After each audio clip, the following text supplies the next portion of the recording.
السلام علیکم، کیسے ہیں آپ سب؟ امید ہے خیریت سے ہوں گے۔ پلیز آپ ناول سٹارٹ کرنے سے پہلے میرے چینل کو سبسکرائب کریں۔ وحشت تیرے عشق کی۔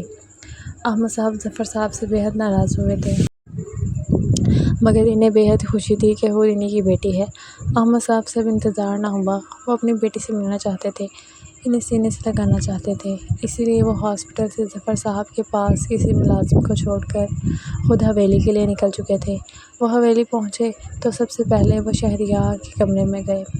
انہیں پتہ تھا حور وہیں پر ہوگی۔ شہریار اپنے کام سے گیا ہوا تھا اور حور شہریار کے کمرے میں اکیلی تھی۔ احمد صاحب نے دروازہ نوک کیا تو حور نے دروازہ کھولا۔ وہ اپنے سامنے حور کو دیکھ کر بے اختیار ان کی آنکھوں سے آنسو نکلے۔ میرے بچے، میں آپ کا بابا، یہ کہتے ہی احمد صاحب کی آنکھوں سے کئی آنسو ٹوٹ کر گرے تھے۔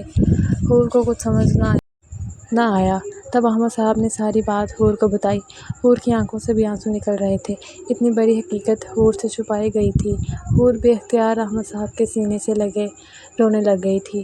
وہ بابا پکارتی ہچکیوں سے رونے لگی۔ احمد صاحب بھی اپنی بیٹی کا لمس محسوس کر کے اسے اپنے سینے سے لگائے اس کے ماتھے کو چوم گئے۔ حور ہچکیوں سے روتے ہوئے بولی، پر دادا جان نے مجھ سے یہ سب کیوں چھپایا کہ آپ میرے بابا ہیں؟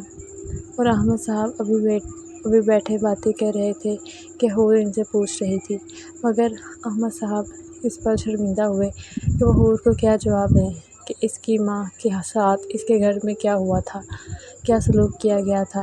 بولیں، بابا مجھ سے کیوں چھپایا کہ میرے بابا بھی ہیں؟ احمد صاحب اس سے پہلے کوئی جواب دیتے کہ باہر سے آتے ارسل اور مراد نے بولا، بابا ہی نہیں بلکہ دو بھائی بھی ہیں۔ ارسل اور مراد حور کے قریب آئے، سینے سے لگا لیا، اس کے ماتھے پر بوسہ دیا۔ حور اپنے باپ اور بھائیوں کو پا کر بہت خوش تھی۔ پوری حویلی میں یہ بات پھیل چکی تھی۔ سردار شاہ نواز بھی بے حد خوش تھے۔ عریش کو تو حور پہلے سے ہی بے حد پسند تھی اور اسے اپنی نند کے طور پر بھی بے حد پسند آئی تھی۔ دادی جان تو اسے بارہا سینے سے لگا کے چوم چکی تھیں، مگر ان میں سے ایک شخص ایسا بھی تھا جو اس وقت بے حد جلن اور حسد کا شکار تھا، وہ تھی فیروزہ بیگم۔ ان کا بس نہیں چل سکا کہ وہ حور کو جان سے مار دیں۔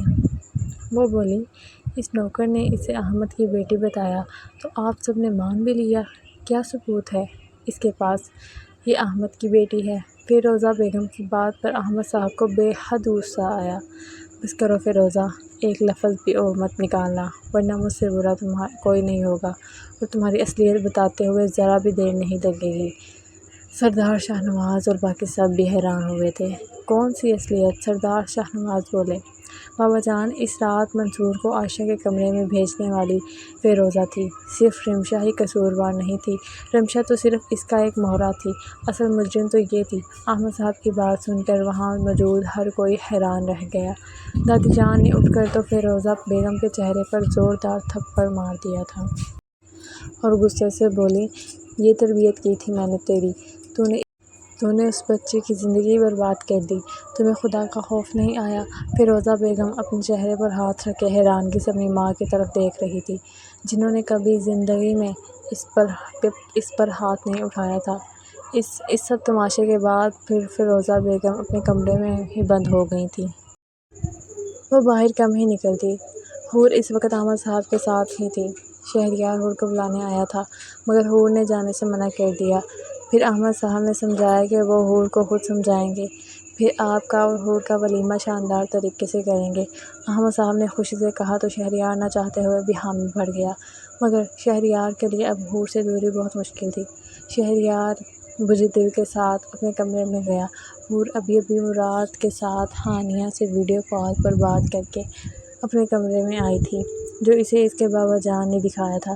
وہ برے آرام سے آ کر وہاں لیٹ گئی اور لیٹتے ہی نیند آ گئی تھی۔ تبھی شہریار حور کے کمرے میں داخل ہوا۔ اس کو اتنے مزے سے سوتا دیکھ شہریار کو بہت غصہ آیا۔ وہ اس کی نیند حرام کر کے خود کیسے سکون سے سو سکتی تھی؟ شہریار دروازہ لاک کر کے اس کے پاس آیا اور بغیر وقت ضائع کیے بے حد شدت کے ساتھ حور کے ہونٹوں پر جھکا۔ حور کی سانسیں پینے لگا۔ حور کو ایک دم اچانک سے اپنی سانسیں رکتی ہوئی محسوس ہوئیں۔ فوراً سے آنکھیں کھولیں، اپنے اوپر جھکے شہریار کو دیکھا تو شہریار کو دور کرنے کی کوشش کرنے لگی، مگر شہریار اس کی مزاحمت کو خاطر میں لائے بغیر اس کے دونوں ہاتھوں کو بیڈ کے ساتھ پن کرتا بھرپور انداز سے اس کے ہونٹوں کو اپنے ہونٹوں میں لیے۔ لیے چوم رہا تھا اور اپنا غصہ حور کے ہونٹوں پر نکال رہا تھا۔